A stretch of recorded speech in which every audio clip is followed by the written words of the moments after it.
Welcome to Animation Dissection, where actually it's about truth in cartoon journalism. I'm Neeksy, here of course with Zorak, and today we have a very special guest, well, a returning guest, bobservo Mackey. Hey, it's good to be back on the show, everybody. So let's see. I'm a fan and I love being on it. Yes. Well, we like having you. We had a lot of fun last time, but this time we're going to be doing something a little bit different. But before we get to that, let's kind of go through news and all sorts of fun stuff that we've been watching. In terms of news, there's not too much going on. There's a film that I really want to see called Anomalisa, which is a stop-motion film by Charlie Kaufman, and it has really amazing reviews right now. It's like something like 94% on Rotten Tomatoes, but good luck finding a theater that has it. It was like in limited release only in like Los Angeles and New York, and even now that it's been officially, quote, wide release, you pretty much have to find your art theater in your random city. So I don't know. I want to see it. It's probably playing where I am, but I am taking all of the access I have for granted. What is it called again? Anomalisa. Anomalisa. If I had to guess, it probably is in the Bay Area because everything ends up here. So I will see it in your stead and report back. Yeah. Well, I mean, I think I found a theater down here that might have it, but I have to go all the way downtown. And in California, the distance between where you are and downtown is sometimes 20 to 30 miles. Yes, and that's much, much longer to get there than you would think. Yeah. So, but I'm excited about it. It's a one of those it's one of those rare cases where it's like, hey, we're gonna make animation for adults that isn't like that horrible To Hell and Back stop motion thing they tried to do, where it's like, yeah, for adults it means people say fuck a lot and it's sex jokes and we treat women like crap. Like that seems to be the other. So it's like, okay, it's nice to see someone like, oh no, animation could be really cool and done for different things, and it's not just in Europe this time. And speaking of, there's actually a really nice article up on Cartoon Brew. Yes, I know some people really hate that site, but I think there's some good articles on it sometimes. But it's an interesting article that Amid wrote about the European animation industry and how at a lot of these conferences, or at least this kind of, it's like a Sundance-like thing where it's not really a festival, but it's where a lot of film projects get their funding, and they found that only 1/3 of the projects were kids-oriented when it came to animation. So it means that a lot of the European producers and writers and creators are looking at animation as something that is able to handle mature topics in addition to the lighter fare. So the title of the article is European Producers Prove That Mature Animated Features Are Possible at Cartoon Movie. And so this article's up on Cartoon Brew. So that's really cool. Yeah, just something interesting I think that's worth checking out and seeing that progress, seeing Anomalisa getting really good reviews and a bit more distribution than you would think. I think Starburns Industries, the people behind Rick and Morty and things like that, are the ones who picked up distribution rights for this. If I had to guess, I guess that Europe does not have the same stigma against animation that America does. Well, and I think so, and I think it's a part of their view on comics as well. Right, Europe never had the Comics Code Authority. God, those bastards. Yeah, I mean... They ruined so much. and that's one like I could probably go to in more depth on a later day, but I think that led to a cultural stigma of that type of medium being associated with simplicity and children. Definitely. I would recommend to anyone listening to read it's called The Tencent Plague. It's a great book about the history of comic censorship, and it shows you where comics could have been going if they weren't immediately like shut down. Yeah. It's really great. Yeah, definitely. You could see the same thing when you saw the what happened to the film industry as well. You had the Legion. They literally called themselves like the Legion of something, and it was what the Hayes office ended up becoming. So it was a lot of these Catholics in the U.S. who bounded together and were scared of movies being a perverting force. So you saw something very similar with that, and then they moved on to comics. Other than that, Sylvain Chomet, if you guys might remember, we did a review of Triplets of Belleville, and he is actually doing a new animated film this time called The Thousand Miles. He's only like just starting like the design and storyboarding right now, but he says it's going to be kind of like a mixed media approach, and some of it based off of the memoirs or at least journal entries of Federico Fellini, who did like an Italian film director who did really interesting films. I think one of my favorites is very fantastical. It's called like 8.5, which is it's both an autobiography but with some very magical realist elements into it. I'd say like he was probably a big influence on Satoshi Kon. Like just something about mixing of perception and reality. So that having that director being what's inspiring this one might be interesting. Hmm. So, and then other than that, Inside Out won the Golden Globe, if that sort of thing means much anymore. I mean, there's a great reviewer I like to listen to a lot in England named Mark Kermode. I think he's like the official BBC 5 Live radio reviewer, and he has made the argument that he would like to see this movie in particular, Inside Out, be nominated for Best Feature in general, not just animated, but in the major feature category, which I actually definitely share that sentiment. I think that movie was interesting enough to be at least competitive. I don't know if it would win, because there's actually been a few pretty good films this year that are worthy of competition, but I think Inside Out being considered in as a general feature would be really nice for the medium. I think the only award shows you can respect now are the ones that aren't aired, because they have nothing to prove and they're not about putting on a good award show. Yeah. Like the technical Emmys, which is where all the animated stuff wins their awards. Like, or the no one is TV watching Emmys that. and things like that. Exactly, yeah. No one is watching that, so the award is not about what would be the most interesting award or who would give the best speech, but actual like merit, I think. So I don't know. I have weird feelings about the Golden Globes. If any celebration is about the celebration itself, it's probably the Golden Globes. Yeah, well, it's definitely the party one, huh? Yeah. I've heard it said that the people that get nominated for the Golden Globes are the ones who the critics want to hang out with. Oh, for sure, yeah. So, other than that, I think I'm done with some news. I think I'd like to go into a couple of things that I've been watching recently that I like that just started up. On Crunchyroll, there is a one called Erased, which I thought was kind of charming. I think it's made by A1, and I think they're doing their good team behind it, the same one that did Everything Becomes F, or otherwise known as Perfect Insider, or I think they also did Your Lie in April, the same A1 group. It's pretty good. And then there's another one which kind of took me by surprise, Showa Genroku Rakugo Shinju, which is it's about like a very obscure kind of art form, at least to the West, called Rakugo, which is kind of like I guess I would call it monologue, or it's not quite stand-up because the stories vary from both comedy to horror to other things, but it's very much like a monologue that people do, and it was like, a classic form of entertainment, and it's about people trying to kind of preserve the medium during the Showa era, so it's interesting. And then I also saw probably one of the I went on Twitter and I got a lot of response on this one, but there's a Phantasy Star Online 2, the animation. And if you were to imagine, I guess, the epitome of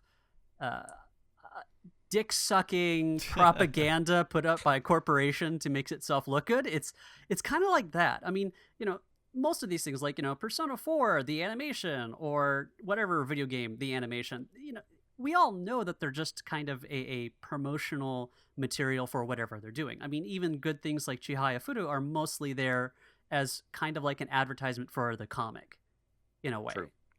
I find it strange that they're just producing this now, because that game is maybe 5 years old at this point, and people have been complaining about it not being in the United States for at least that long. So yeah.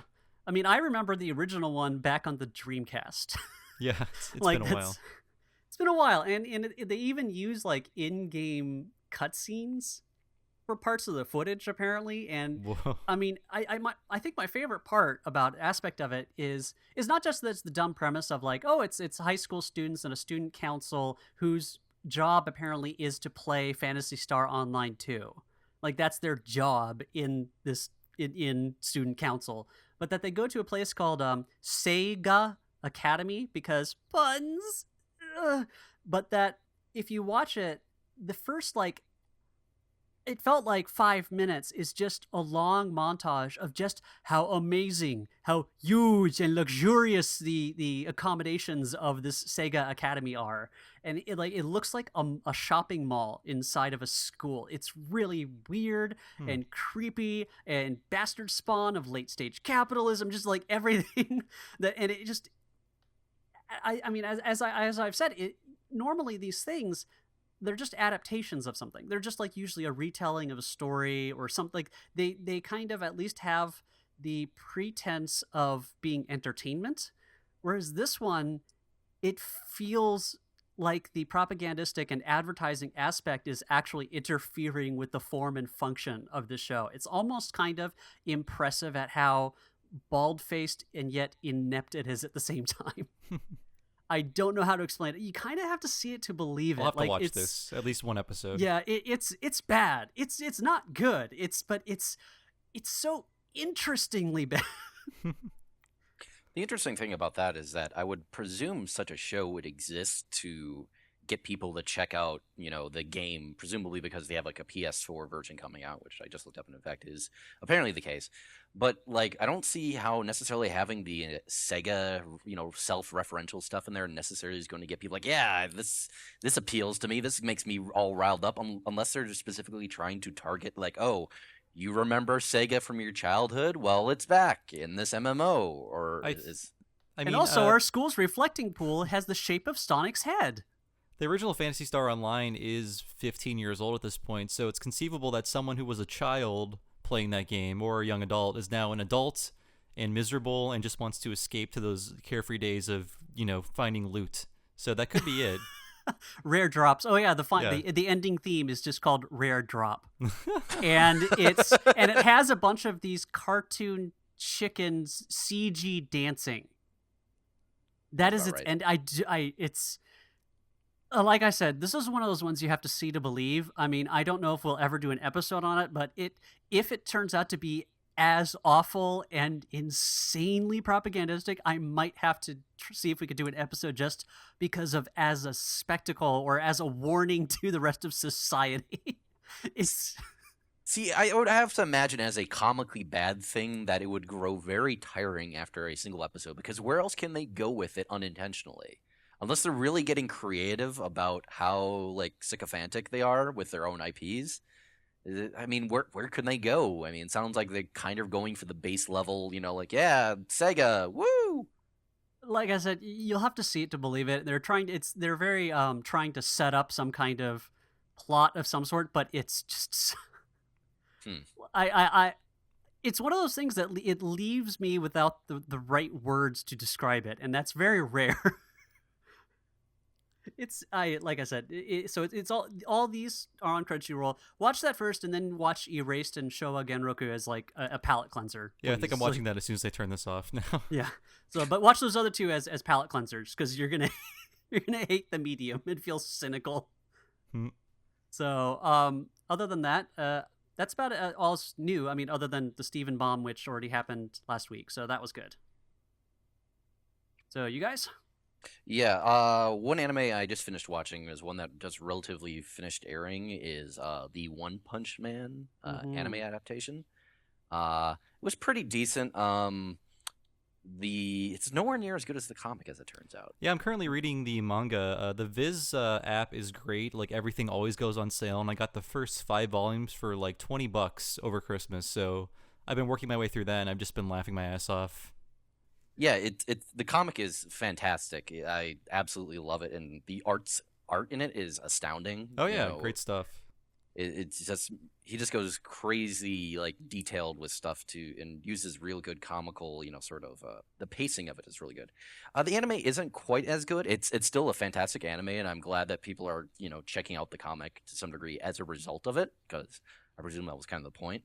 But I think it's worth checking out, and if you're not familiar at all, it's free to check out. And then if you are familiar with the manga, hey, maybe give it a shot. It's kind of interesting seeing some of that stuff animated.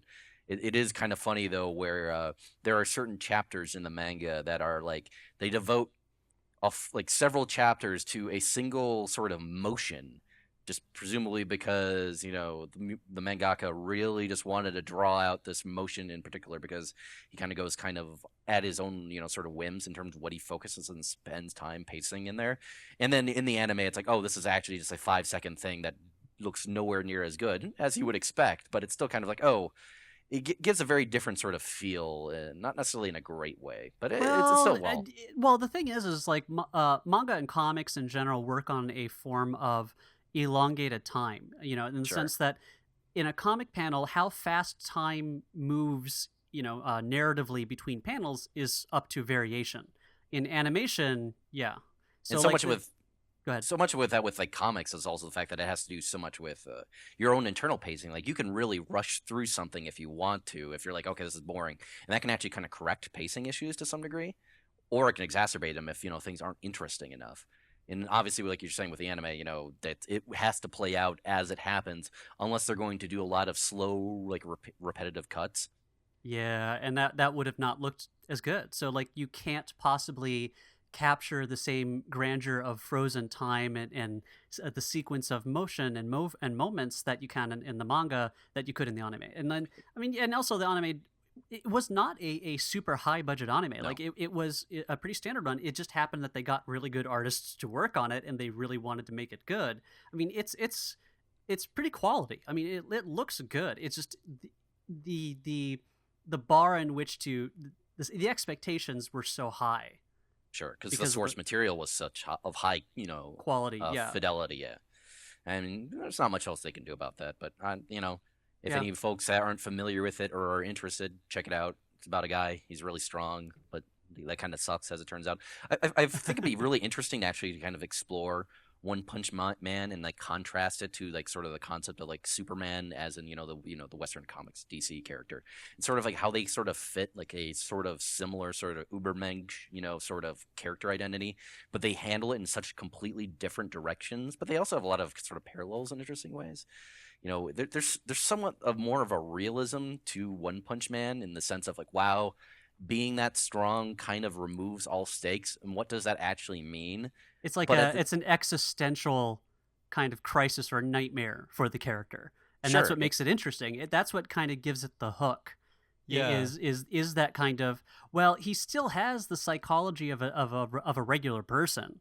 He just suddenly has the ability to be like the most powerful just thing in existence, and now there's no challenge to anything. But also at the same time, no recognition. That's the reason I liked it from the beginning, because it seems like a narrative challenge to the writer. Like, where do you go from here? Like, you've already established he is the most powerful man on earth, but how do you make something out of this? And I've been enjoying just seeing what he does with that idea.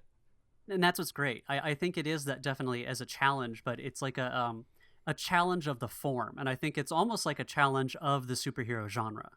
Sure, and a lot of something about that.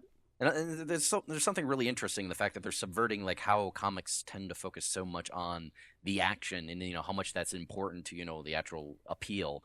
And while One Punch Man certainly does have action, like so much of what actually is interesting about it is the juxtaposition of this power and then his actual personality. He's very nonchalant and also sort of he doesn't seem suited to his power. And then also so much of it has to do with more character drama, though not necessarily. It's more used for comic effect. Yeah, it's not weepy. It's no. That's what makes it that's what makes it fun. I mean, that's what feels very kind of Japanese observational comedy about it. It's that style you see in there a little. Sure. Another thing I watched completely as a result of just drunken hanging out watching old bad things. I watched a OVA from 1996 called Chimera. I'm going to tell you right now, you should probably not ever watch the OVA from 1996 called Chimera. I'm just going to briefly summarize the plot of this because I really need to get this across. 2 door-to-door cereal salesmen. I'm just going to stop there because I don't have to go on. There's some stuff involving like androgynous space vampires because it's like a early like sort of like shonen ai type thing, but like cereal salesman, really? As in cereal with a C. They're As in- selling as in, like- golden oats. Like from they door to literally have a door. box of cereal in the back of their car, and that's what they do for a living. Wow. When you talk about a 1997 OVA with androgynous vampires, all I can think of is a VHS at Suncoast with a big sticker on it saying "Not for kids." Totally not for kids. By Manga Video Entertainment. This probably actually was one of those, because another weird thing about this that I just want to put. Okay, so I do think I have to actually explain this really in brief. So apparently, the vampires on Earth that all of our mythology comes from the fact that there was this androgynous species of sort of intersexual like space vampires that came to Earth, and then we betrayed because they eat blood, and they have to do that to reproduce, and then like later they go back to space, and then they come back, and then the only one that can reproduce these anymore loses their memory, and then long story short, the cereal salesman falls in love with this basically now like a child-minded space vampire that is half man, half woman. Their terminology, not mine. Don't blame me for being insensitive. That's them. Falls in love with this essential child, and then ultimately dooms the human race because he decides he wants to make out with this thing. And even though all the other space vampires are saying, "Don't do that. Your children are just going to kill the Earth." Fuck you, cereal salesman. You suck. And it all tastes stale. They're not even real marshmallows. God damn it. Count Choculate's Who revenge. what race of beings do I have to doom to get some real marshmallows in here? On a brighter note, I did also, during the same night, also rewatch a movie that is in fact very good. In fact, the prequel to my favorite series of all time, Legend of the Galactic Heroes: My Conquest is the Sea of Stars, a film I believe from '86 or '88, one of those two. Everything's from a 6 or an 8. That's a good film. You should check that out. It's like 50 minutes long. It's essentially the pitch for what them they got to make that series. We need to talk about Legend of Galactic Heroes on this show sometime, though that's going to be very difficult given that it's 110 episodes long. Yeah, I mean, it's on my list, but I mean... It's very long. On the other hand, it is, I think, the ultimate anime. Like, Is it even capital available U. anywhere? It's available through the wonders of Internet. torrenting. Yeah, I was wondering if anyone was actually selling it, or if it was No. a defunct company who once was operating but now isn't because they decided to license that series. My understanding is that it's in the weird case where the cost to localize it for the longest time, Yeah. when it was actually a value of it. It's like, well, it's so long and there's so many characters in it that dubbing it is impossible, and also the appeal is so niche. And then these days, while they could do it theoretically, what's the interest, because it's a show from the 80s. What's the interest there, nowadays? And plus, I think it's also one of those weird series where the people who own the rights were also asking for exorbitant, prices for it. Right, that happens too much. Yeah, It's like, we that think happens. it's worth this much, but we don't know what it's really worth. Yeah, and they're just kind of like, well, Japan also has that kind of a weird cultural concept of the cost of something has to match its inherent value, rather than, okay, to appeal to a broader customer base and make more money off of it, we need to price it appropriately to the audience. They say, like, well, if we cut the cost on this thing, that's implying that this is a bad product, and our product isn't bad. It's worth more than that, which is It's a like weird way of luxury looking at it. branding in a kind of a way. In a way, and this does pop up now and again. It's and then it goes kind of hand in hand with the fact that the niche marketing that's so part and parcel to what anime is in Japan, and it has been for a long time. But yeah, you can download it. Just find torrents online. I believe it's on Baka BT, and just check out the first film. I'd say the one I just mentioned, My Conquest of the Sea of Stars. It's like 50 minutes long. It's really, really well animated. And to repeat, it's Legend of the Galactic Heroes. Yes, also known Yes. as Ginga Eiyu Densetsu. Gotcha. And I think it actually, we've talked about this, that we're probably gonna have to do a our personal top 10 anime. Eventually, yeah. This is kind of just go over it, just kind of like a little quickie type thing. But I think it'd be this anime probably is my number one in hindsight. Oh, wow. And it's not even very well animated on average, but it's still number one. Well, I'd say. it's 100-something episodes made in the 1980s. It's going to have certain limitations. Yeah, and it's worth checking out just because it's a space opera that's got a lot of really interesting sort of commentary in an interesting way that comments on like modern day society in ways that you wouldn't expect from a Japanese anime from like the 1980s. Part of it, I presume, is because it is in fact a novel adaptation or adaptation of a series of novels, Hmm. and it tends to stick to them very tightly. So there's a lot of interesting commentary on the downsides of democracies and how they can go wrong, as well as their upsides, as well as the advantages of dictatorships, and of course all the inherent risks that's associated with a dictatorship, no matter how good your dictator actually is. And there's a lot of interesting commentary on that. Interesting. So it's like a comparative politics. Yeah, in a sense, and there's a lot of interesting sort of political commentary and reflection on history and the perspective history can have on events and how things shift. It seems a lot like what Gundam wishes it was. I mean, I think Gundam is a little bit more deliberately escapist than that. But yeah, if Gundam Yeah. was very serious and was trying to just focus entirely on war and how it's hell, yes, that would be the case. The argument I often use as a way to sell this to people is that there are 2 episodes in this series that entirely are in-universe History Channel-esque reflections on the in-universe setting. Hmm. And that is the weirdest goddamn thing imaginable. And they even have the goofy old bookshelves in the background with the potted plants. That's amazing. And That's such a meta thing for back then to do. yeah, it works exceedingly well as like, okay, they never go into like the backstory that much, and it's like, okay, how are they going to broach it? Well, this is a good way of doing it in a way that fits the setting and kind of actually makes sense within the internal narrative. Like, okay, let's reflect on how we got here.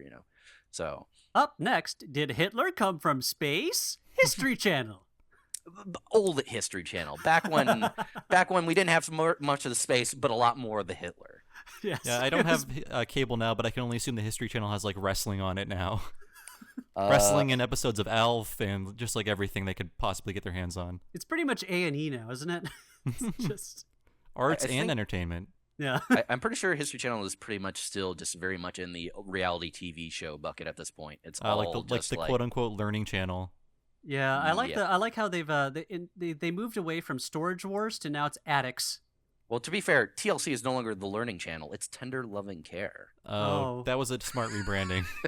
Yeah. There was no learning mean- happening within the last 15 years on that I channel. mean, there's no Tender It's Loving actually Care going on there anti-learning. It either, somehow to be makes you fair. it somehow makes you forget facts. I could see that. Yeah. All right. So, do you have anything on your end that you've been watching lately? Yeah, I'll be quick since we're kind of going a little long. I have been watching a show on Crunchyroll, which I assume most people wouldn't think to watch because who would even know what it was, but it's called Shin Atashinshi. Oh, yes. Anybody? Yes, I know that. Okay. It's a series of it's a really long-running 4-panel comic strip called Atashinchi. Right. And it's it's kind of like a somewhat of a housewife comedy. I mean, the art style is really weird. The way the mother looks, she looks kind of like a weird toad-like thing. She looks like a giant fish person, I think. Yeah, like, I don't know why, but that's what it is, and it's very just kind of everyday life observational comedy. Like there'd be like entire like comic panels, like a series of these little strips about those flavored iced teas you get at vending machines aren't really good for you after all. Like it just that's like the minutia that it goes over. I do enjoy the specificity of it, and I also like the fact that it's paced very much like Azumanga Daioh, which is another show based on a 4-panel comic where like a sketch will be like 30 seconds long or a sketch will be like 5 minutes long. Like they give you a lot of different ideas, so if you don't like one thing, it never sticks with it too long. And I also like the fact that the characters are so simple that they can actually do a lot of fun animation with them because there's not a lot of pencil mileage behind them. So it's a fun show to watch just visually. So I can definitely recommend that if you guys haven't seen it before. All right, yeah, that's a And good one to check out. something that's not anime that I've been watching is a show that I think has gone forgotten. It's not on DVD. It's not on any streaming service. It's The Misadventures of Flapjack. Oh yes, the Cartoon Network one that launched quite a few careers. On Right, that one. 2008, created by Thurb Van Orman. I'm not sure what he's doing now, but I almost... He voiced the character. He was the voice of Little Gideon on Gravity Falls. Okay, cool. Yeah, I mean, I think it pretty much gave Pendleton Ward something to do while Adventure Time was being, like, picked up. Yes, But to me, like, I don't know why the show didn't catch on or why it just went forgotten, but it feels like the successor to Ren and Stimpy that SpongeBob wasn't. Yeah. I do like can see that. SpongeBob, but I feel like it was too safe and a little too tame and a little too happy to really have what Ren and Stimpy had. But I think Flapjack is gross. It's dark, and the character relationships are all terrible, except for maybe like one of them. But Well, like Flapjack and Bubby is pretty much it. exactly, that's like the only redeemable character. But there's just so much great dark stuff on the show, like. Very weird, I mean, it gets into but disturbing in a fun way. Whereas sometimes I found Ren and Stimpy as a child genuinely frightening in certain cases because it's like, this is what a mentally ill person looks like. You know, it's one of those things where it's like, this is the harsh reality of mentally unhinged people, kids. It's Here's oh my god, a 5-minute mental breakdown we animated with our best abilities. Yeah, pretty versus much. this one, it does like, yeah, there's like, it's the guy and his creepy candy wife and things like that, but it doesn't get into that like uncomfortably real territory. So you can keep it abstract enough to stay funny. Right. I do think Peppermint Larry is the standout character because he does have a candy wife who is essentially like a sex doll made of candy. Yeah. And whenever they cut to her, it's like just a very creepy, like real life image of a person made of candy. Yeah. Like they do a lot of the SpongeBob mixed media stuff, but I think they go a little further, and they were allowed to go further, and maybe that's why the show didn't last very long. But whenever I rewatch it, I'm always surprised by how far they're able to go in like a 2008 Cartoon Network show. So it's you can buy it on Amazon Prime. The seasons are pretty cheap, but it's not streaming, and I feel like it sucks that people are just going to forget about this show because it looks great, it's fun to watch, and there's a lot of cool ideas swirling around that unfortunately didn't get to stick around for very long. Yeah, I think it was definitely in that transitional period for Cartoon Network because I think Adventure Time was its breakout star, and that allowed them to do that type of experimental show that was kind of breaking the norm of what was on there at the time. Oh, for sure. And I mean, like it's been 7 years, and that's really hard to think about because I feel like 2008 was yesterday. But it's nice to go. It's nice to go back and be like, all these shows are. I mean, I'm not complaining about this, but a lot of shows today are about like relationships and feelings and existentialism. But it's nice to go back and have a show about like farts and boogers and slime and gross out jokes and mean characters and things like that. Like it's always fun just to go into that, even though it's kind of nihilistic. But yeah, I really recommend it. If you haven't seen it, it's definitely worth checking out, especially if you like classic stuff like Ren and Stimpy. All right. So I think we should probably get into our main roundtable topic today. For sure. This one's kind of hard for me to define because I feel that it's so interconnected with a lot of different issues. But should I maybe try tackling it because I was the one who came up with this idea, I guess? Yeah. I mean, so maybe describe the topic, but then I would like to see if we can then establish some ground rules not ground rules, but maybe common agreed upon terms, like in terminology, so that way we can kind of build from there. Sure. So I think if I'm trying to go back and actually remember where I came to this, was that I think really we sort of it comes to mind that a lot of the issues and a lot of weirdness that's going on with animation has to do with the sort of the fandom surrounding it and how people treat fandoms in general. One of the actual articles that you wrote, Bob, that it kind of stuck out with me, I think back in like sort of the June-ish timeframe, was you wrote a article on usgamer.net about nerd and the terminology and how people like sort of second it. Oh yeah, how people are like sort of build up this identity based around this terminology, and that kind of got me actually sort of thinking in terms of how people kind of build up identities around themselves, around the concepts of fandoms, and how people sort of attach themselves to media products and their identities and such. The archetypical one that people kind of point to these days is like say things like Baronis and whatnot. Fans of My Little Pony. Though you can look back in the past and see it with things like say Trekkies. Well, you can see the same thing with even broader things, gamers. Sure. As a form of fandom, it's very similar. Certainly, and and that's kind of what we're kind of got the idea is that it'd be interesting kind of to explore this because there's a lot of sort of complex things going on here, and there's a lot of sort of I'd almost say personally, and maybe that'll be something we'll be discussing. There's a lot of irrational behavior sort of behind these mindsets, and I think a lot of potentially some sort of social. People kind of fall back in as a kind of a social shortcut to some degree, and I think that's kind of the thing we kind of want to discuss in general. Is like what's going on with this, and why do people act like this? What ways does this kind of actually play out, and and maybe why people shouldn't be doing such, and maybe what more complex ways people could approach towards being a fan of a work without being a fan of a work. Yeah, I mean, I think that's a good way of explaining the concept we're getting at. I would like to add that another thing I was interested in regards to this topic is where does media writing and media criticism fit into this world, and what's its importance, and why is there recently have been such kind of reactionary sentiments against it? I mean, and a lot of this, I think, mostly has played out in, I think the aspect that Zorak has been talking about has mostly been playing out in animation much more specifically, but I think over time we're going to see the stuff that's been happening in the video game society start to bleed in as we start seeing indie games and a lot more animation kind of becoming interlinked and things like that. So what I've been seeing is that a lot of the fandom is about kind of reinforcing a sense of identity, and that reviews and articles and ideas that are contrary to kind of a view that they want to promote becomes the big P word, problematic to them. So like the recent thing of people going like, how dare Undertale fans go in and vote for that as the best game ever? It's like, well, why is having a game be named best game of all time matter?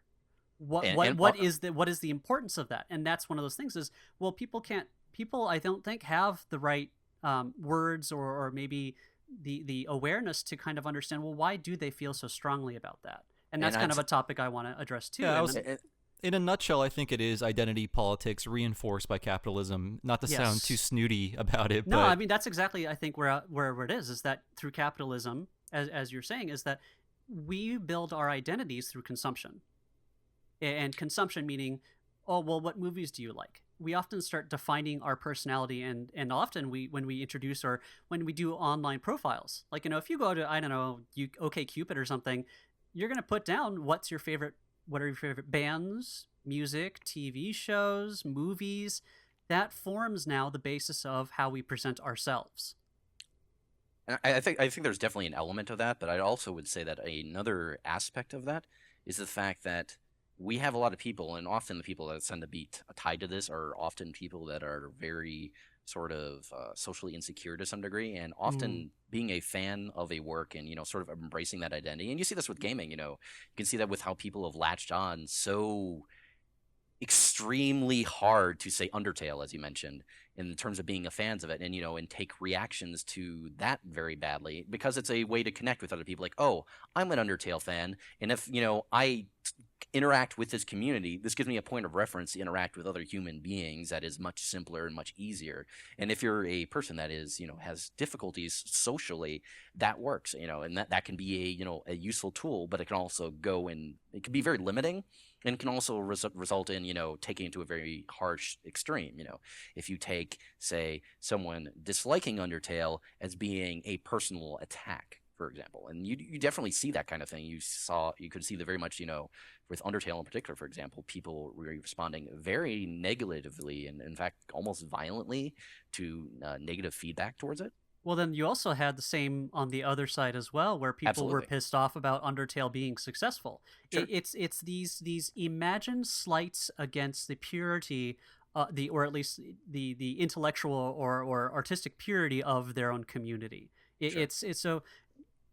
I guess, like, how do you want to define fandom? I think in this case, so like, what is fandom? Like, are you a fan of something? Does that make you a part of the fandom, or can you be a fan independent of it? So once you form a kind of a certain level of emotional bond with the work, does that mean you're de facto a part of a fandom, or does it require a different step? I think fandom, in my eyes, requires a kind of participation in a community. I don't know if you agree with me, but it feels like you can be a fan, but being part of the fandom means you're on a message board, you're on a Tumblr, you're doing something, you're contributing something, whether it be text, images, YouTube videos, commentary, something like that. Gotcha. I definitely agree with that. It's just that I kind of wanted to make sure we define our terms here so that we're a bit more specific with it. So that's getting a basis upon which to go further. I can see that perspective, though I would actually say I'd go a little more, away from that, in the sense that I think fandom essentially takes any sort of inclination towards assigning a sort of tribal sort of grouping or identity to that. And even if you aren't actively participating within a community in that sense.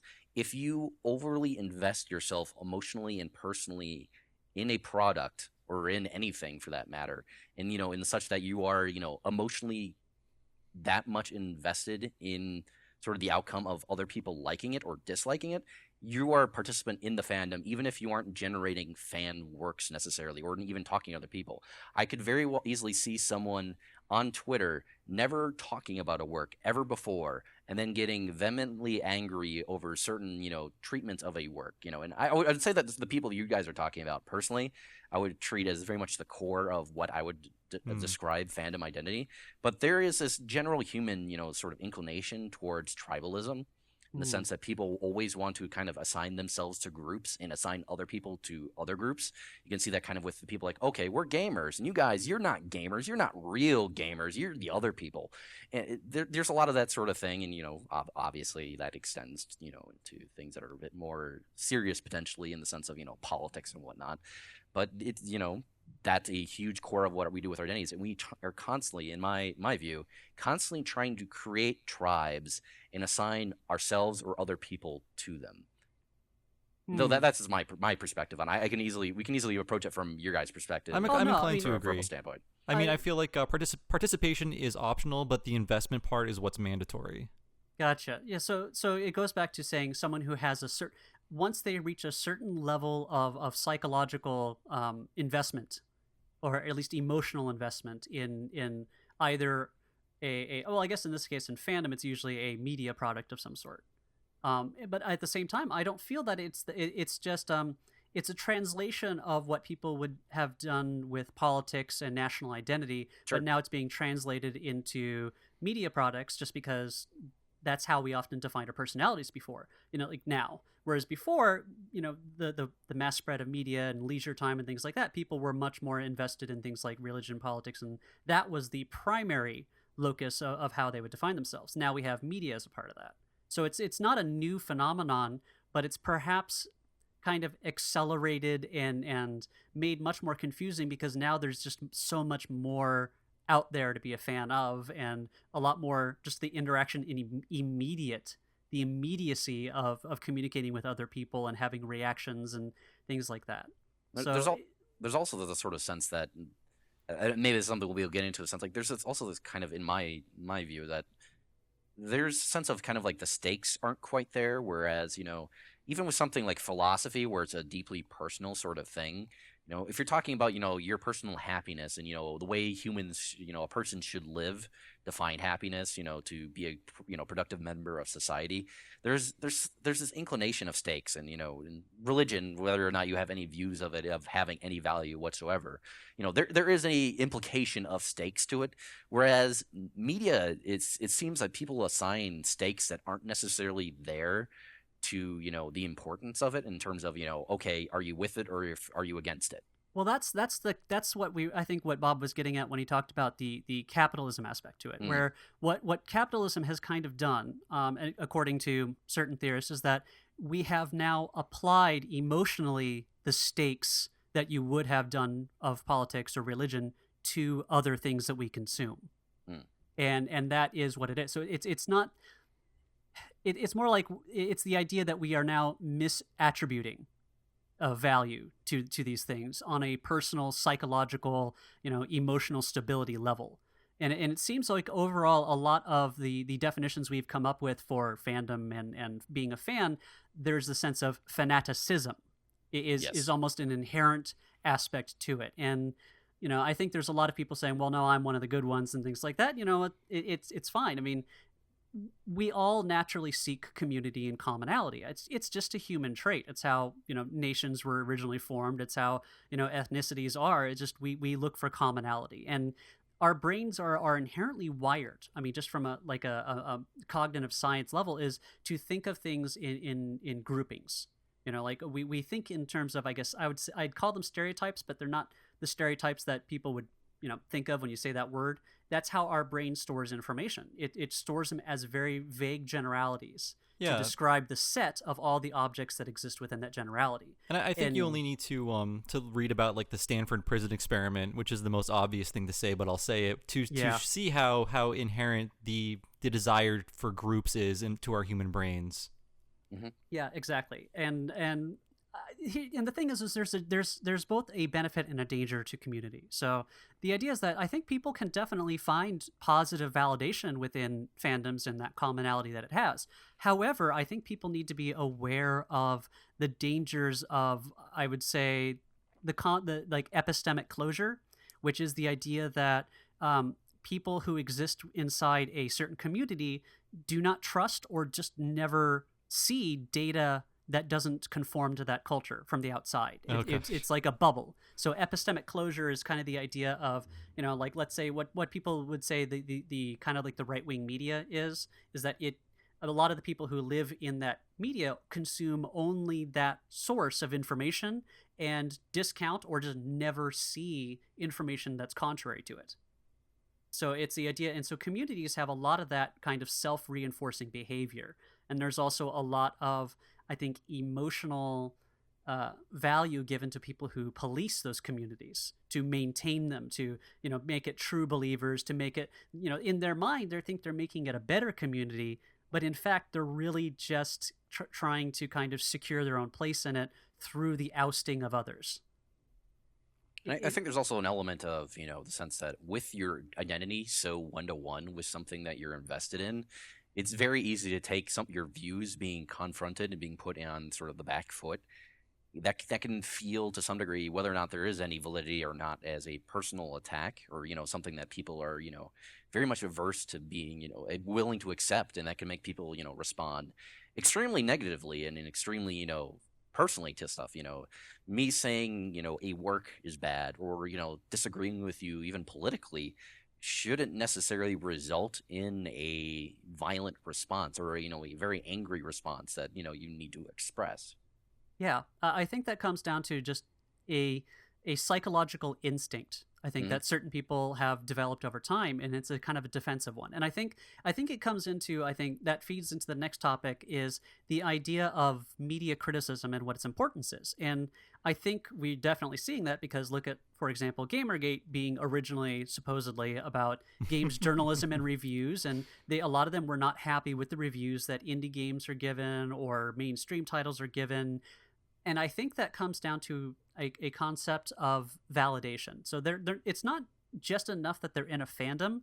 They want somehow an objective way to say that this thing that I have tied my identity to is objectively good, is objectively valued. And I think that comes down from kind of the concept of literary canon, like these works that kind of stand the test of time and become like the regular curriculum of schools. Well, we really don't have the same thing with a lot of other forms of media.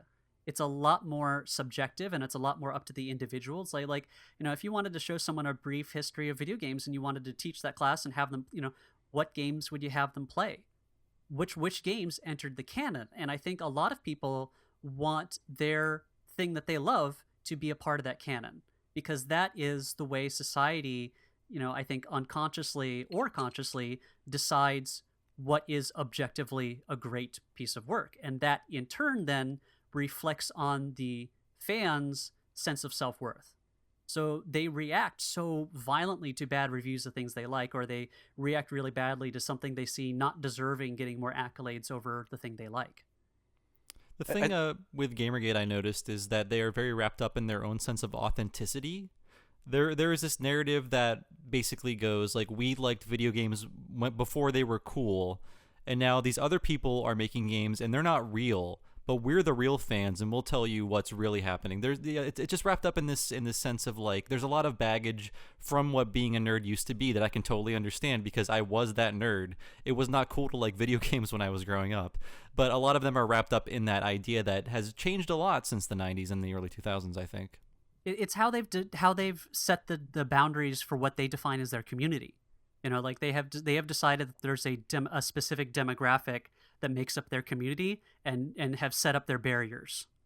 And I think a lot of that goes back to what we were talking about, in the sense of, people feel the need to sort of have tribes. And I think part of that also comes down to the fact that so much of that also comes to the fact that self-affirmation of a sort of shared effort comes across as sort of personal affirmation. It feels good to be part of something, and when you have a sort of a feedback loop, a sort of echo chamber going on there, it's very easy to feel like you're doing something right, you're doing something good, and it's often sort of disconnected from any sort of rational discourse. And it also sort of bucks up with the as you were saying, the acceptance that there is such a thing as a subjective view of not just media, but the world. The idea of morality itself can be subjective. Cultures are extremely subjective. There's not such a thing as the one true culture for anything. Yeah, it's like an over reliance on the idea of empiricism and data will somehow save the world, in the sense that if we could just categorize and label and rank everything, order will prevail. And it's like it's an inherently inhuman look at something that is inherently human, the humanities. Like the arts and media and entertainment, those are the humanities. I think that it's this kind of, it's like taking a STEM look at something that it's not equipped to analyze. Right. Yeah. I feel like there's this desire for logic and reason that are perversions of both of those terms, because again, like when I write a video game review, it is based on everything I played up to that point, the mood I'm in, what I ate for breakfast, etc. All these variables that cannot possibly be accounted for. So like my solution is we need to raise a baby from birth like in a Skinner box just to review games to have the most pure and enlightened opinion ever. Because again, a review or a piece of criticism is shaped by that person's life experiences up to that point. So that's the reason why person A can have a different point of view than person B. Like somebody thinking Heavy Rain has a good story, they might not have read a lot of stories at that point in their life.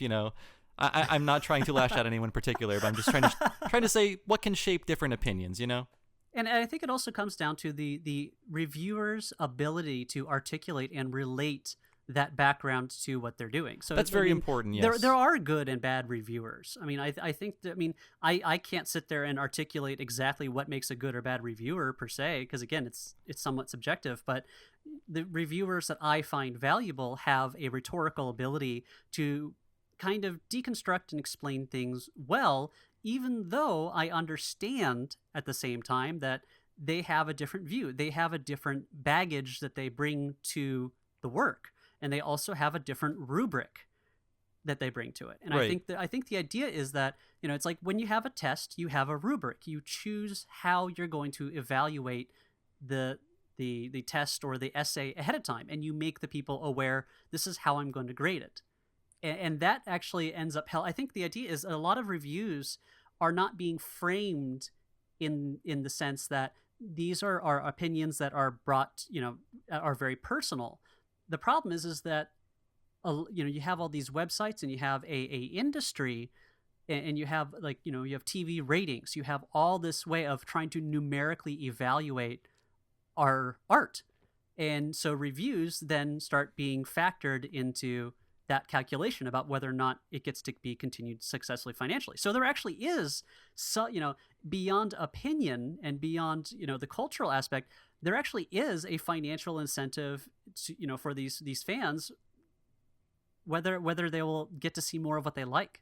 And so they become fearful of that fact. I think a lot of people are much more media savvy in certain ways than they were before. They're aware of a little bit of how the sausage gets made. They're aware of the fact that, yeah, these games are being held up to like, oh, did they get a 9.8? Well, that factors into the Metacritic score, et cetera, et cetera. So like there's a fear, I think, behind it in the delivery and decision-making mechanisms that create the things they like. There's also some fear in the sense that, if you look at like the often, the perennial view of, or the ultimate example of fandoms to me always is looking back at the console war concept of I Yes. bought this console, you suck, you bought that console, what the fuck? And if you look at any like comment page for any sort of video game ever, you will immediately see people who purchase the opposing console, whatever that is, and ultimately say, "Ha, you idiots, you bought this." And so much of that seems to come down to me of people wanting to sort of reaffirm their own decisions, in the sense like, okay, Yeah. I'm stuck to this. I can't change my decisions at all in terms of this, But if I make sure and sort of kind of push for my belief so hard, I will not have to doubt the fact that maybe I'm wrong, or maybe I made another decision, or maybe that the situation isn't so cut and dry as I'm trying to make it across to be. It's like I would call it like buyer's remorse hot potato. No one Yeah. wants to be held to be the one holding the dumb decision at the end. And everybody lives in fear of that. Of being wrong, of having or violating their own beliefs. I mean, if you look at the case of I mean, this might seem extreme given the context of what we're talking about, but Jim Jones, for example, and the psychological technique that he used was called, yeah, I think, foot in the door. And the idea is that it relied on the fact that people, particularly in the West and mostly in America, have difficulty admitting that they're wrong or the fear of being a hypocrite. So what you could do is you could trap someone into being a part of your movement and giving them more and more things that they have to give up to remain a part of that movement, just by questioning, saying, well, I thought you said you believed in this. Well, I guess you didn't really believe in it after all. And that was enough to scare them into giving up, some money, their time, eventually their houses, and then their lives, because they were so afraid of being wrong, of being ashamed or being called a hypocrite. And that is a particularly that's an extreme case, but that fear of not having validation for your opinions or your decisions is a very powerful one. As much as we make fun of as much as we make fun of many of these people who feel really strongly about something, just because it might seem silly doesn't mean that the psychological pain is not real to them. If that makes any sense. No, I believe it. I mean, I've been sent threats over statements I made about Kingdom Hearts. Yeah. And I mean, I'm not going to validate the threats or think they're justified, but I'm like, I might have hurt somebody because they really believe strongly in this thing, even though I can't stand it. Yeah, but at the same time, we have to be willing to, and without fear, to express ourselves in that way. To write those reviews that people might not agree with. But again, I think it comes down to the fact that people are approaching criticism with the wrong mindset. Sure. The fact that criticism so readily hurts them on an emotional level is the problem. It's not the expression of them. It's the fact that they're coming to reviews for the wrong reason, or they're looking for the wrong type of validation from criticism. And you certainly see the fact that, even on, like, say, this podcast, we often talk about shows that we, in generally like or have aspects that we like about. And, we'll often talk about them in a, negative standpoint with regards to certain aspects. And, it's possible to talk about something that has issues and, still, hold general positive sentiments. And it's just as easy as a person who enjoys the work to accept that there are flaws to it, even problematic elements to it. And ultimately just kind of say, okay, there are problematic elements to this work. Yeah. People can point this out, and it's not an attack on my decisions on why I like it, or on, or on even, you, just or, on or anything. Exactly. There's anything involved there that should be, a criticism of work is a criticism of your decisions to like work. You're allowed to like a work for whatever reasons you like it, and people critiquing it, even if people dislike it, or if they're just showing a neutral opinion or just criticizing aspects of it, that is not necessarily, that shouldn't be something that you take wildly personally. I know we're dipping very hard into video game things here because there's just so much of it, and people tend to get really involved and argue about it. But well, let's bring up an example that we saw in animation recently. I think I sent this story to Bob, but it was the Steven Universe fandom. And I mean, it's a little bit different than the Gamergate stuff, but it's not that different in an odd way. It was so. For the case, for people who aren't aware, there was a fan artist in Steven Universe who drew the characters in a way that some viewed as being, well, you made them too light skinned, you whitewashed them, or you drew these characters who are canonically fat a little bit too thin, and that became interpreted as somehow this very high crime, that it was somehow a social violation of this community, because of the rules that, I guess, the unconscious rules that certain members had set forth. And it turned into such a online shit show and bullying that the person behind the art tried to commit suicide. And so I think this comes down to what we were talking about with the dangers of community, in addition to the benefits. The benefits gave them the opportunity to communicate this art, but the danger was that, people started joining in on something that seemed much more like a personal beef, because that solidified their presence as the in-group versus this new out-group. This person doesn't belong in our community. I can reinforce my status in this community by pushing that non-person out. Yeah, with the Steven Universe thing and other fandoms, I think, and I'm not going to make a broad statement. This does not apply to everything, but I think a lot of these issues are basically because of children or teenagers that are learning these new words and learning these new ideas without the proper context. Yeah. And it's that kind of thing where you're like, I'm 15, I've got the world figured out, everyone else is wrong. And yeah, that's exactly it. These kids have that attitude that we all had, but now they have ways in which to enforce these ideas that they haven't completely figured out. So I see that with that Steven Universe story. It's people who maybe meant well, but maybe found a way to wield these words and terms like a cudgel rather than using them to enlighten or inform or maybe start a conversation. Well, that's what I mean, is that they were using that as a weapon to police their community, right? As opposed to using it for what originally a lot of those terms are. I mean, like, if if I got a nickel for every single time I saw someone misuse the term male gaze, I'd be fucking wealthy. A lot of these terms have started being used very popularly without, as you said, the proper understanding, and they become a very effective bullying tool, because what it strikes at is that someone's inherent morality is somehow fundamentally broken and flawed. Like, that's a really powerful attack to someone. But then if you make that you're making that judgment in public, you're making it in such a way that puts yourself at a instant high ground that enables other people to join in. And then because you're in a community, and solidarity is a value in almost every community, that it becomes a dangerous recipe for trying to to get rid of people that aren't fitting in right. And I'd say, though, personally, looking at that situation, even if the criticism, or the things that drove the criticism, even if it was justified, I'm not going to make any judgment there. I did not look too personally on the works.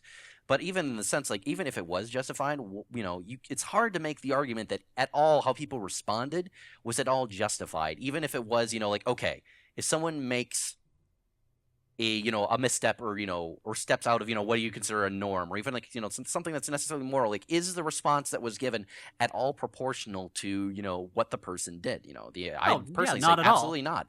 And No. certainly just because, there's this tendency, and I don't even think this is necessarily something that is, tied to kids like you guys are arguing, in the sense that there's a tendency to very easily embrace the echo chamber, in the sense of when you have people that have a shared belief, it's very easy to start relatively sort of moderate and kind of go off the rails when you don't have a sort of a balance to it. And it's very easy when your entire identity and have a large fandom that's got a very focused identity in the sort of perspective, for this to kind of run completely off the rails, because it lacks a sort of ironically, it lacks a lot of sort of a diverse perspectives, in the sense of it gives a more broader view of the world and how to treat other human beings. Because regardless of what this person was actually doing, in their own personal fan art, which is theirs entirely to make for their own interest, presumably, that it's not a fair response or a rational response to try to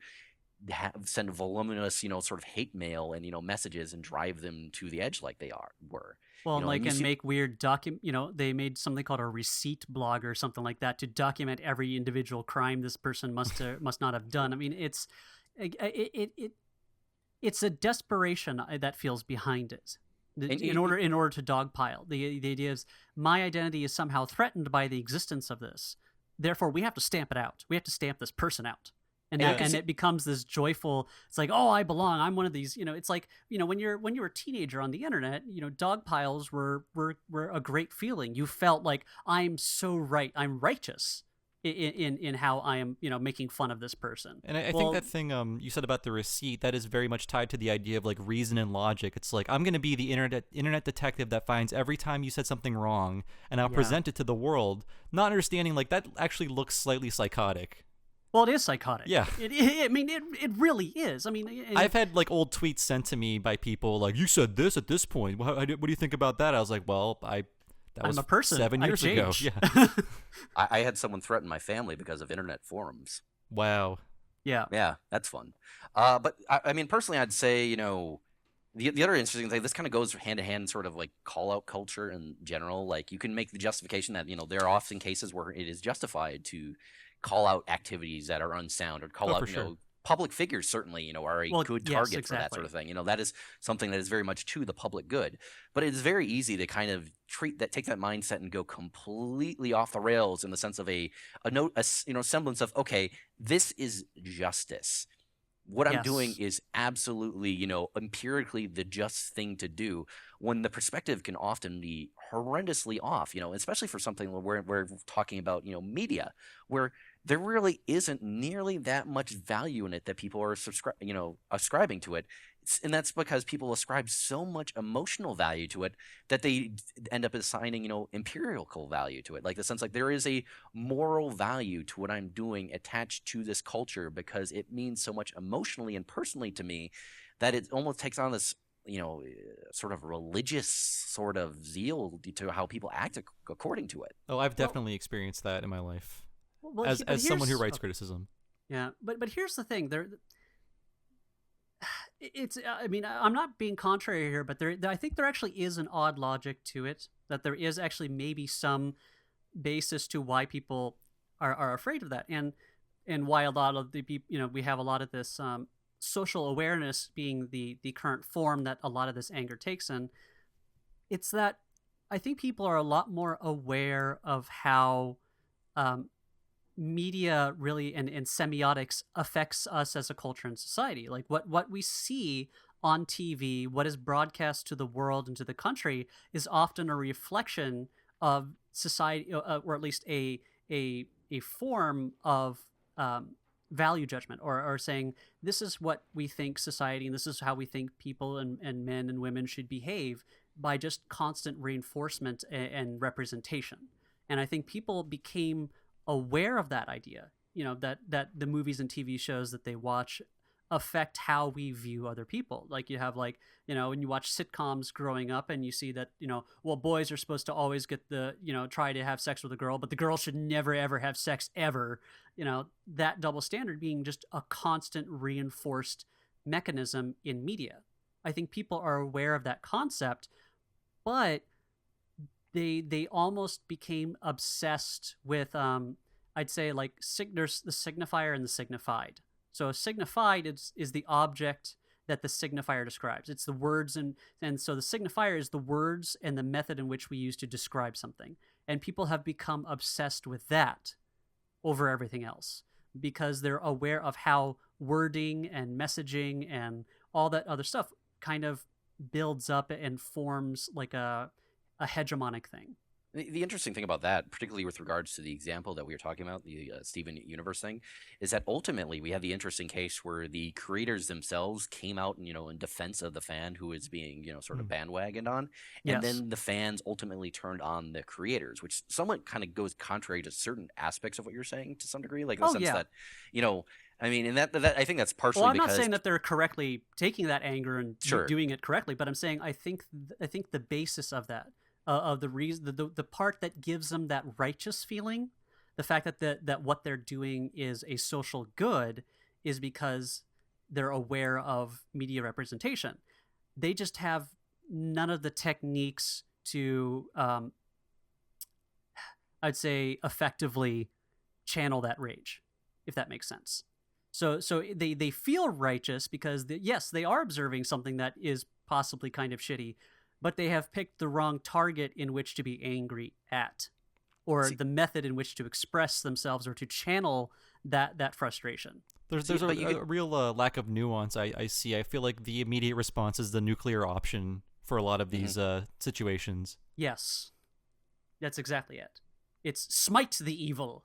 as opposed to, well, no, it's really more of a social thing that builds up over, people make fun of the concept of microaggressions, but I think that's a good way of explaining, what these people are railing against. It's, well, I see all these characters on TV. If they're fat, they're made fun of. Well, and the only way characters are considered beautiful enough to draw is if they're thin and things like that. So they took that and they go, okay, yeah, this is a microaggression. So I'm going to respond to that microaggression with fucking rage. And you can also see, there's also an element once you get an echo chamber going, it is very easy for things to move more and more to the extreme in general, because that's what happens, because there is a degree of outdoing each other. Because not to make again a political reference, I mean, you can looking at the history of, say, look at the French Revolution, for example, to detach it from current politics. Make it less hot button. Exactly, in the sense that you have the sense of like, okay, what started off as extremely revolutionary soon became the moderate, soon became the reactionary conservative who's trying to hold everybody down, without changing any opinions whatsoever. Yeah. Because ultimately, things in a discourse tend to march more and more towards a certain direction once you have the possibility that there isn't going to once a contrary opinion is vilified, it's very easy to go and start trying to outdo people in towards the extreme, to take things to their natural end. And you can kind of see this where the sense that taking a more moderate response can be treated as somehow being an like equivocator, weak. weak is probably the word I'd use, or someone who's trying to make the argument like, okay, no, let's settle down, and then people saying like, okay, you're trying to act like the truth is somewhere in the middle, which is horseshit clearly, and in the sense of when it's not necessarily the case, trying to take a more calm, rational approach. Well, it's more like I'd say not necessarily nuanced. It's not about rationality. Sure. It's about understanding the idea of nuance and that things are a lot more complex than they appear. Sure. The way things are presented to us is inherently reductionist. I mean, you literally can't be the other person and understand every single experience and every single emotion or, neuron firing inside their head to bring them to that point. That's just inherently not possible. And when you start abstracting things further, you have language, then you have text, then you have, drawings that it's increasing layers of abstraction. And that abstraction gives us a lot more reason, or at least a lot more ability, to otherize people and treat them as if they're just like an AI bot on AIM that's just, talking at you and making content and saying things. They don't register as actual people to you. Yeah, I mean, because they're not. They're just words and images on a screen. I think with the whole capitalism angle that we touched briefly, like, nuance is the death of identity, because the way things are sold to us are with these in very broad strokes. Like, if you look at the modern internet celebrity, their name says who they are. Like, I'm Steve, the angry Minecraft player, or I'm Jim, the cynical EVE Online guy. Like, that is who they are, and it needs to be wrapped up in like 5 words or less. Yeah. And I feel like people view any kind of nuance or any kind of just like thoughtfulness as like an attack on their own identity, because it's got to be like 100 degrees or nothing. Or it's viewed as pretension. That too, yes. Yes, there's that. But also I think it's just because there is so much out there, and I think when you look at also the changes in how people's working lives are structured, time as a commodity in order to sit down and be nuanced and hash things out, it's harder now. You don't have the time. Your attention has to be so many different places at once, and there's so much out there to see. There's the whole, epistemophilia, the idea of like, I want to just see the next thing. I want to see the next thing. I want to keep knowing and knowing and knowing. You have like you might have TV shows you're watching, but then you also have YouTube channels to catch up with, all the podcasts you listen to. There's just so much out there that you really can't sit down and think about it as easily. I knew there was a word for that. Thank you for giving it to me. Oh, epistemophilia? I suffer from that every goddamn day of my life. It's like when Wikipedia first came around. It was like, oh, I'll just click on this thing. Then I'm going to click, you'll spend hours in a wiki hole. Epistemophilia. It's like it's the similar basis of epistemic closure. It's, again, of information or knowledge. So handy words, everybody. Handy words. I'm learning so much. It's sort of touching back actually on your earlier mention of empiricism. Also, is like the sense of that the idea that there's an empirical truth to anything, and its approaches, in the sense that the thing is that the entire point of empiricism in like science, as a man of science, is that so much of it is it's more like it's a tool. It's not meant to be an end in and of itself. Yeah. It's supposed to be a way of, understanding reality. Like looking at taxonomy, for example, of animals, where you have species, genuses, families, that sort of thing. Biologists and anatomists will be the first people to tell you this is not the objective reality of the world. This is a tool for us to try to catalog and understand how different animals interrelate with each other, genetically speaking, and how different descendants sort of plays out, because it is impossible for us to actually construct the true reality and the true picture of how science works, of how reality is. It's not possible. There is no way to do that with the physical reality. Mathematics in and of itself is an attempt to a reductive view of how reality actually plays out. Even physics, there's a reason why things are specifically described as theories, and there's the broad general scientific reason, the scientific definition of theory, but it's also just a sense that none of it is the objective given truth, because it is all just a mathematical description of reality meant to achieve a certain purpose or to ease understanding in some way or another. And quantum physics in particular, or even something going as far as, say, string theory, no one at all involved in quantum physics is going to tell you that string theory is an accurate representation of how quantum gravity or quantum interactions actually works. It's the best we got. And that's the essence of how science and how empiricism is intended to be used from a scientific standpoint. And it's just fascinating to see people try to treat like other things, media, which is inherently subjective. Nobody should be trying to treat this as being objective. Why they would think that somehow you can apply empirical, objective views to it, like this thing is good, you must accept this as good. How dare you say this thing is an 85, or how dare you not like this thing, when it's very possible and it's completely acceptable for someone to hate, the most lauded, wonderful, pieces of fiction, and that's a perfectly acceptable thing.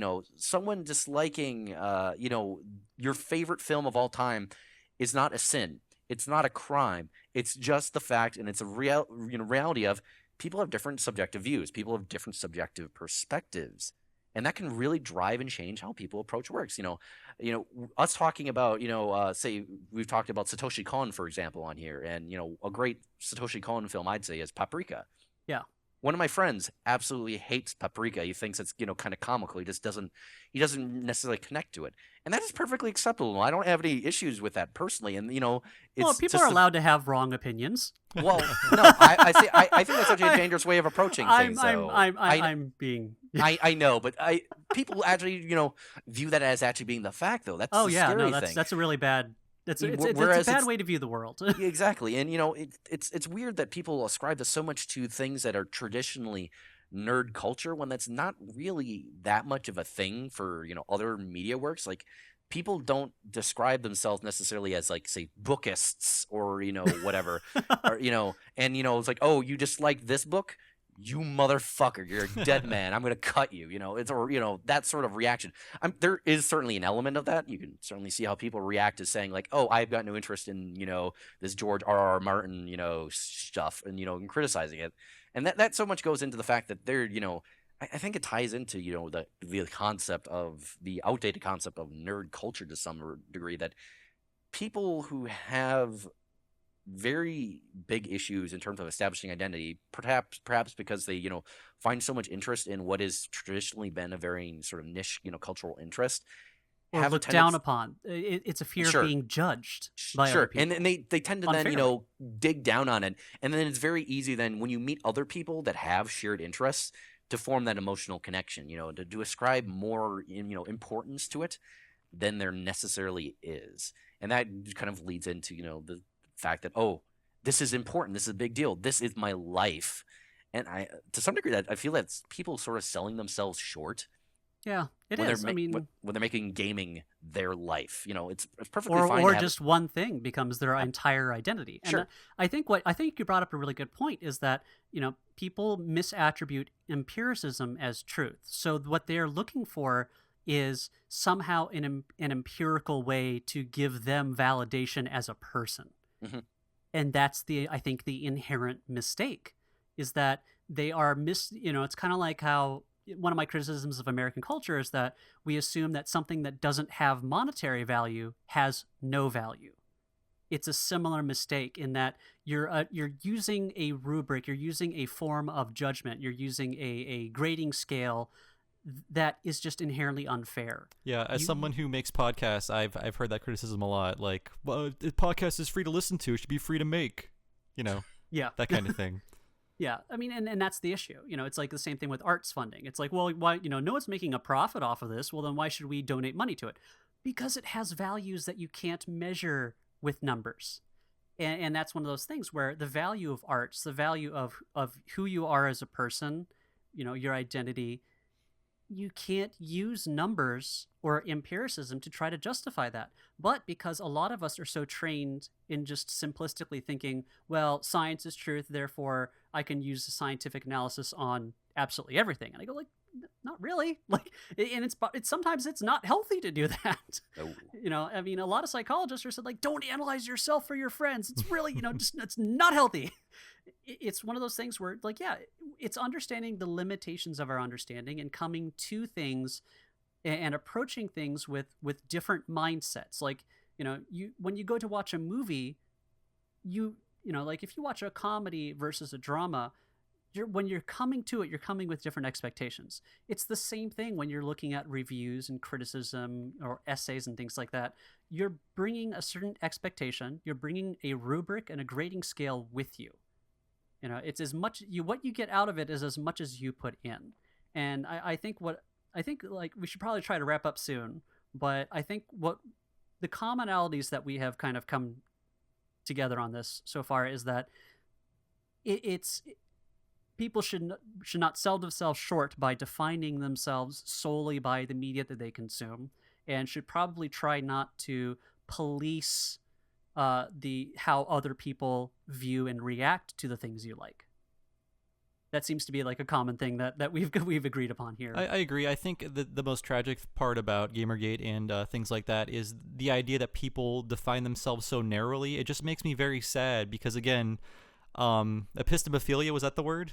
Yes. Okay, man, I need to remember that. The love of knowledge. Yeah, I mean, I'm one of those people, and it's a problem because I'm into way too many things. But when I see somebody, who's a Gamergate person, I'm thinking, God, I want you to like read a book or see a movie or like go out and like have your world informed by different things, because just video games is obviously turning you into a bad person. And this is coming from me who loves video games, but you need to be like, your goal in life should be to just try to develop yourself as much as possible before you die. Yeah, and I think overall it's just it's more of like almost a society, almost psychological problem. It's not the medium itself. Exactly, it's how exactly. people are conditioned to consume their media, to interact with it, to proselytize, with their media and things like that. It's something far more fundamental that I think people are scared of. They're scared of being judged. They're scared of being wrong. And I think a lot of us really need to say, it's okay to be wrong sometimes. It's okay to have a different opinion. It's okay. Like, I think a lot of people need that reassurance, so that way if someone says like, oh, I don't like that game, and you're like, it's okay. Like, it's okay to not like it. Them not liking it does not reflect on you for liking it. You don't suddenly become dumb because someone else doesn't like the thing you do. Exactly. And the interesting... Go ahead. Oh, just a tiny anecdote because I do have to go shortly. But I experienced this problem last year with a certain blogger who I was put on a few games to review that I probably shouldn't have been, because no one was going to read these reviews. But they were titles with maybe some racy, sleazy content that didn't need to be there. And I pointed it out, and I'm like, okay, it's cool if you like this, but like it doesn't belong here. And so the response to this person is, are you calling me a pervert? Are you saying I'm a degenerate? Other people like these games, If you don't like them, don't review them. So I can see, like, I wish I could have gotten through to this person, but I couldn't. It was just impossible. But again, I saw that attack on the ego that I never intended. Yeah, I think that's it. It's the big word is problematic. And the thing is, all your favorites are problematic. Everything is going to have a problematic element. Nothing in this world is pure. I think people just need to acknowledge that and understand that and be able to kind of take that in. It's to hold that nuance. So I think yes. So, No, but no, I definitely think not. I think that's what it is. I mean, I think when people become more aware of this mentality, and by exposing themselves to different information sources, by exposing them to people that might have had different opinions or have been marginalized, and you get a better sense, and I think your empathy grows. And I think that's something that's really important that is often lost in online discourse, and just not just online discourse, discourse in general. Is that kind of understanding, being able to pull back, not to necessarily moderate your opinions, but to understand where things are coming from. I do see that, and especially in the case with people who used to be the classic nerd, and now nerd is just like the everyday word where everyone is a nerd. I feel like the people who ended up being with Gamergate, there's a point where if you are abused, and not to make light of the topic of abuse, but if you are picked on for certain nerdy habits, there's a point where either you can stop and become more empathetic, or you actually become worse than your abusers. And I see that a Yeah. lot with nerds. They immediately, when they're in power, they seize it. Otherwise known as transference. Yes, exactly. Yeah. So I think this is a pretty good stopping point. Just as there's no solution, there's no conclusion, like with many things, but I think a lot of really interesting points and maybe important mentalities and helpful tools in which to kind of navigate, this world came out of it. So. But wait, we never got to talk about the fact that people who form emotional connections with the work immediately decide that they need to fuck it. They need to fuck everything in that work. That's a whole Like, new regardless episode. of the subject, they enjoy it. They need to fuck something in it. Skeleton Man in this video game, I need to fuck it. Any other thing in this, television show, I need to fuck it. I need to draw me fucking it. I need to write fan fiction about me fucking it. That's all there is. If everything constant, Well, constant that shit's thirsty been mode. around since Tijuana Bibles, so. I know. I'm not just joking. I'm not just joking, and we're not gonna talk about that. But Well, I'm pretty sure Disney is banking on that for Zootopia. Oh, Oof. Jesus. oof. They know exactly what they're getting into. They want a piece of that market.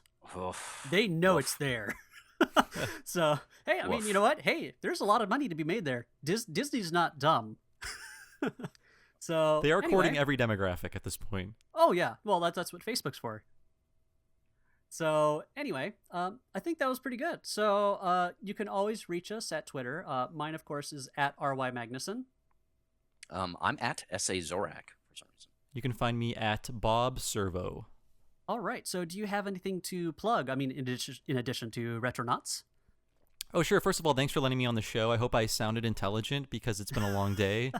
I felt No, like no I was worries just at all. rambling, and you gratefully you stopped me at some point. But yeah, Retronauts, it's the classic gaming podcast that I host along with my friend Jeremy Parrish. That's every week at retronauts.com or usgamer.net, or just search for Retronauts in your podcast machine. And I also do the weekly podcast Talking Simpsons, which is a chronological exploration of The Simpsons. We're at the end of season 2 right now, and you can find that on the LaserTime Podcast Network at lasertimepodcast.com, or again, just search for Talking Simpsons in your podcast device. Awesome. Do you have any other articles, more recent ones, that you want to bring up? Oh boy, nothing I can remember offhand. I'm sorry, it has been a long day, but You did a Final Fantasy IX one that I liked. Oh yeah, I read that I wrote why Final Fantasy IX matters. That's coming out again on PC. But you can read a ton of my stuff at US Gamer, and you can also read some of my comedy articles at somethingawful.com. I just celebrated my the end of my 10th year with them, so I'm excited to keep writing more comedy articles. Awesome. Well, longtime fan. Really thank glad you. to see you continue doing that. I'm glad it Same. still exists, because Oh, yeah. websites don't really exist anymore. Yeah, not really. Not in that format, or letting you play with the format like they let you do. Right, It's it is really like great. a sandbox. I'm so grateful to have in my life. Yeah. So, I would love to see you do another cartoon website someday. But but that's changed so much. It's kind of a harder target to hit. I have not read Cartoon Brew in so long that I would not even know what to parody anymore. Yeah, well, it's because it's changed. So, but that's still one of my favorites. Oh, thank you. Classics. So, and the John K one. At first, I thought I was too mean, but as time passes, Oh, no. I say I wasn't mean enough to John Kricfalusi. No. All right. So you can also reach us by email at adthepodcast@gmail.com. So, of course, next episode, we are going to be doing Ghost in the Shell Standalone Complex, which is available on Hulu. So that's really easy for you guys to watch. So you better watch it before we get into it, because that's going into that one blind is going to be a lot harder. And we're going to be talking specifically, to be clear, about the first season. We're not going to be talking about the second gig. We're not going to be talking about any of the movies that are completely unrelated or the standalone complex film. Yes. So or the free-to-play video game that exists now for some reason. I still have to watch that, so maybe this will be a good excuse. Yeah, it's good. The first season's my favorite of them, so it's really neat. The Laughing Man's really cool, so check it out. So that's it. So we will see you guys next time.